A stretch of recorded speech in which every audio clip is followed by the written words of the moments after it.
வக்ரதுண்ட மகாகாய சூரியகோடி சமப்பிரபக அவிக்னம் குருமே தேவ சர்வகாரியேஷு சர்வதா. தென்னாட்டுடைய சிவனே போற்றி, என் நாட்டவர்க்கும் இறைவா போற்றி. நண்பர்களே, இந்த புத்தம் புதிய காணொலியில் உங்கள் அத்துணை பேரையும் வரவேற்பதில் மிக்க மகிழ்ச்சி கொள்கிறேன். இன்றைக்கு நம்ம தமிழ் புத்தாண்டு பலன்கள் 2026 வரிசையில் பராபவ ஆண்டினுடைய பலன்களை பார்த்துட்டு வரோம்.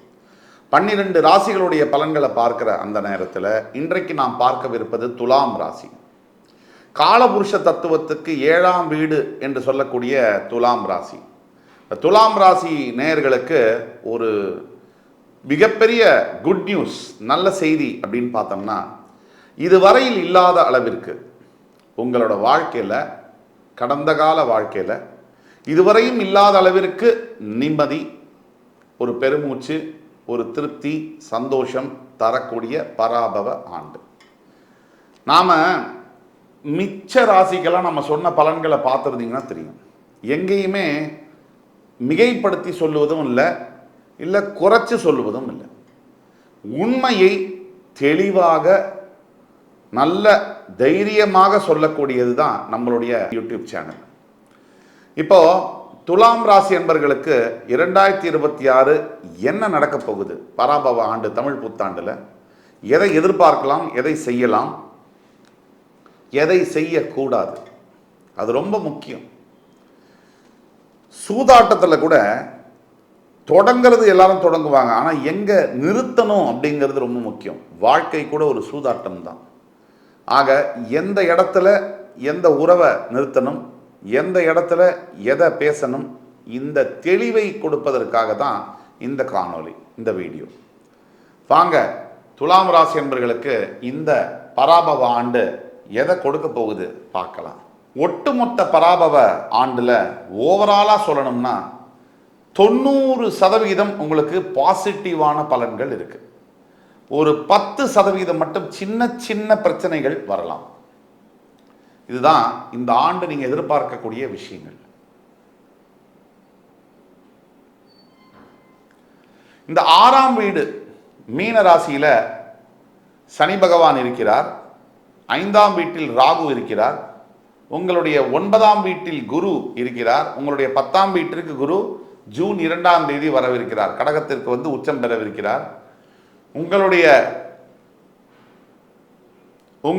2, 4, 6ஆம் வீடுகளை குரு பகவான் பார்க்கவிருக்கிறார். உங்களுடைய 11ஆம் வீட்டில் தற்சமயம் கேது இருக்கிறார். இவ்வளவுதான். இந்த செட்டப்ல உங்களுக்கு என்ன நடக்க போகுது அதை பற்றி தான் பார்க்க போறோம். துலாம் ராசி நேயர்களுக்கு 6ஆம் வீட்டில் கிட்டத்தட்ட ஏப்ரல் 17ஆம் தேதி கூட்டு கிரகங்கள் இருப்பாங்க.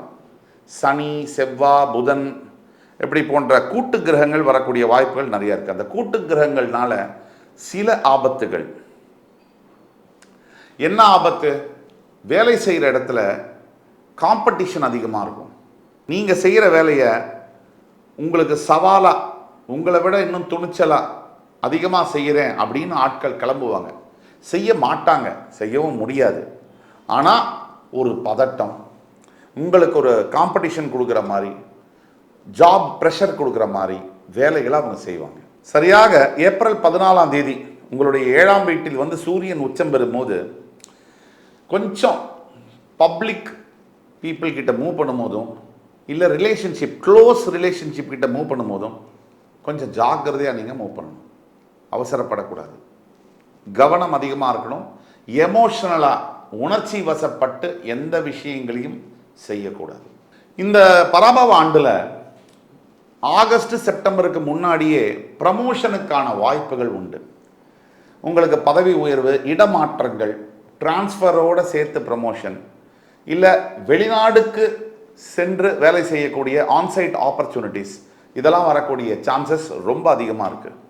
பொதுவாக துலாம் ராசியில் உச்சம் பெறக்கூடிய சனி தன்னுடைய 6ஆம் வீட்டில், ராசிக்கு 6ஆம் வீட்டில் இப்போ இருப்பது என்பது மிக யோககரமான ஒரு காலகட்டம். எப்படி சொல்கிறோம் அப்படின்னா, பாவத்தை தன்னுடைய பாவமாக கொண்ட சனி பகவான் 3, 6, 11ஆம் வீடுகளில் அமரும்போது ராசியினுடைய 3, 6, 11 இந்த வீட்டில் இருக்கும்போது மிகப்பெரிய ராஜ பலன்களை தருகிறார். அப்படிங்கிறது ஜோதிடத்தில், சாஸ்திரத்தில் இருக்கக்கூடிய ஒரு அடிப்படை உண்மை. இப்போ 6ஆம் பாவம் உங்களுக்கு எவ்வளோ கடன் இருக்குது, உங்களுக்கு எவ்வளோ நோய்கள், மறைமுக நோய்கள் இருக்குது, உங்களுடைய மறைமுக எதிரிகள் யார், அதையெல்லாம் சொல்லக்கூடிய பாவம். அந்த பாவத்தில் சனி இருக்கும் போது, அதாவது 5ஆம் அதிபதி 6ல் உங்களுக்கு இருக்கும் போது சனி பகவானாக இருக்கிறதுனால கடன்களை அவர் காலி பண்ணுவார். மறைமுக எதிரிகளை வெளியில் கொண்டு வந்து நீங்கள் அவங்கள ஜெயிக்கிற மாதிரி செய்வார். அதே மாதிரி மறைமுக நோய்கள், உங்களுடைய மறைஞ்சிருக்கக்கூடிய வியாதிகள் ஏதாவது இருந்தால் அதை வெளியில் கொண்டு வந்து அதுக்கு வைத்தியம் பார்க்கவும் வைப்பார்.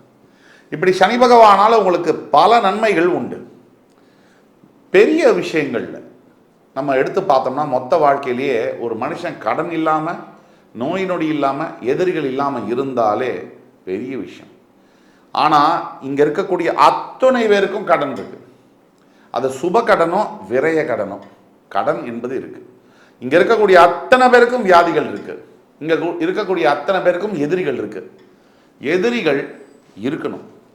எதிரிகளே இல்லை அப்படின்னா நம்ம 10 பைசாவுக்கு பிரயோஜனம் இல்லைன்னு அர்த்தம். யாருமே நம்மளை எதிர்க்கலைன்னா என்ன அர்த்தம்?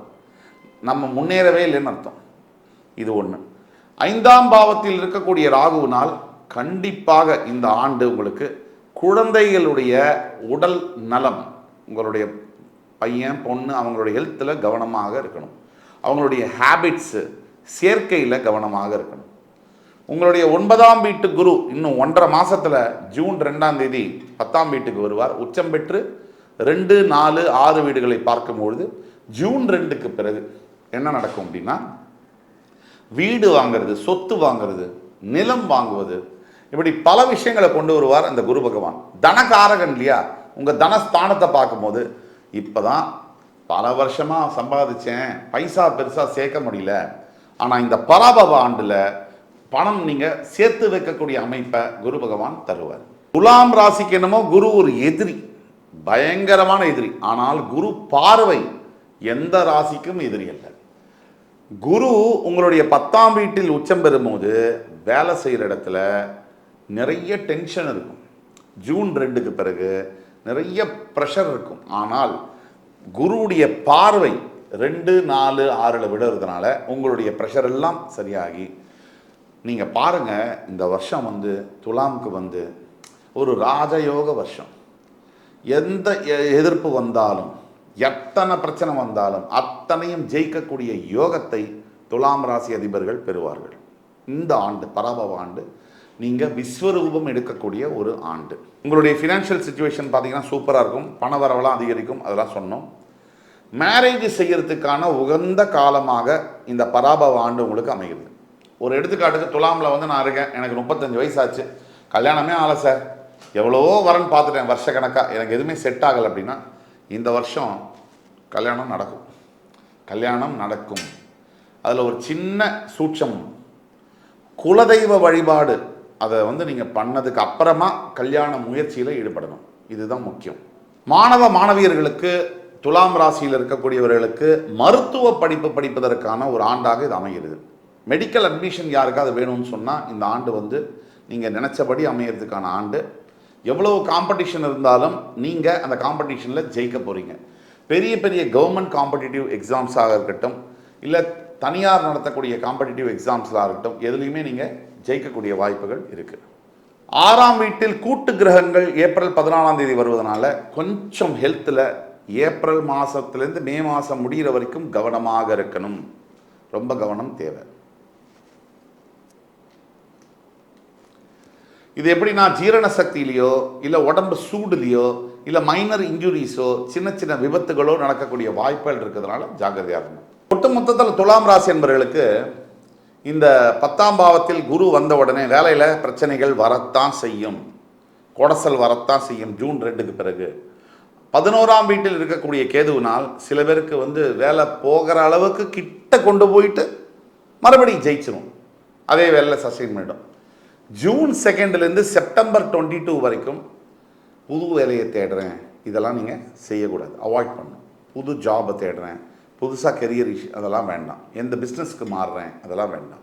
இருக்கிற வேலையை பிடிச்சிக்கிறதுல இருக்கணும். பயங்கர யோகமான காலம் இது அப்படின்னு ஏன் சொல்கிறோம்? கிட்டத்தட்ட ஒரு 25-30 வருஷத்துக்கு ஒரு தடவை வரக்கூடிய காலம்னு ஏன் சொல்கிறோம்? ஏன்னா சனி வந்து 6ல் போய் உட்கார்ந்துருக்காரு. இதுதான் மெயின் பாயிண்ட். ஒன்று, குரு உங்களுடைய 2, 4, 6 வீடுகளை பார்க்க போகிறார். இது ரெண்டும் சேர்ந்து. தவிர இப்போ நம்ம பேசக்கூடியதெல்லாம் கோச்சார பலன்கள், அதாவது பொது பலன்கள். உங்களுடைய பிறப்பு ஜாதகத்தில், உங்களுடைய வாழ்க்கையில் உங்களுக்கு என்ன நடக்கும் இந்த பராபவ ஆண்டில் அப்படின்னு தெரிஞ்சுக்கிடுமா? உங்களுடைய கல்யாண வாழ்க்கையில் பிரச்சனைகள் இருக்கா? கல்யாணம் நடக்கிறதுல பிரச்சனைகள் இருக்கா? உங்களுக்கு தனிப்பட்ட வாழ்க்கையில் நிறைய கேள்விகள் இருக்கா? கீழே கொடுக்கப்பட்டுள்ள வாட்ஸ்அப் நம்பர் எங்களை தொடர்பு கொண்டு கேளுங்க. ஆன்லைன் கன்சல்டேஷன் மூலியமாக, இல்லை நேரில் கன்சல்டேஷன் மூலியமாக, இன்பர்சன் மூலியமாக உங்களுடைய அத்துணை வாழ்க்கை பிரச்சனைகளுக்கும் துல்லியமான பலனை தர முடியும். உங்களுடைய வாழ்க்கைக்கு சரியான பாத் அண்ட் டைரக்ஷனை கொடுக்க முடியும். இந்த பரிகாரம் அப்படின்னு எடுத்தோம்னா துலாம் ராசிக்காரர்களுக்கு முக்கியமான ஒரு பரிகாரம் என்னன்னா, அப்பா அம்மா இருந்தாங்கன்னா அவங்களுக்கு வந்து மனசு சந்தோஷப்படுற அளவுக்கு அடுத்த மினிமம் 3 மாதமாவது நீங்கள் அவங்கள மனசு சந்தோஷப்படுற அளவுக்கு ஏதாவது செய்யணும். தவிர கணவன் மனைவியையும், மனைவி கணவனையும் கொஞ்சம் ரெஸ்பெக்ட் பண்ணி நடத்தணும். இது ரொம்ப ரொம்ப முக்கியம். இதுக்கு பிறகு இன்னொரு முக்கிய பரிகாரம் என்ன அப்படின்னு பார்த்தீங்கன்னா, திருவண்ணாமலையில் கிரிவலம் வருவதும், அதே மாதிரி இண்டோர் போக முடிஞ்சவங்களுக்கு மகா காளேஸ்வர் அப்படின்ற கோவில் இருக்குது இண்டோரில். அதாவது நீங்கள் அந்த கர்ப்ப கிரகத்தில் இருக்கக்கூடிய சிவனை தொடலாம், ஜோதிர்லிங்கம் அது. ஆக அந்த ஸ்தலத்துக்கு போய் வருவதும் பெரிய வாழ்க்கை மாற்றங்களை நடத்தும். இதில் சந்தேகமே தேவையில்லை. இந்த காணொலி உங்களுக்கு பிடிச்சிருக்கும்னு நம்புகிறேன். அடுத்து வரும் காணொலியில் மறுபடி உங்கள் எல்லோரையும் சந்திக்கும் வரை உங்களிடம் இருந்து விடைபெறுவது உங்கள் சுபாஷ் பாலகிருஷ்ணன். நன்றி, வணக்கம், வாழ்க வளமுடன்.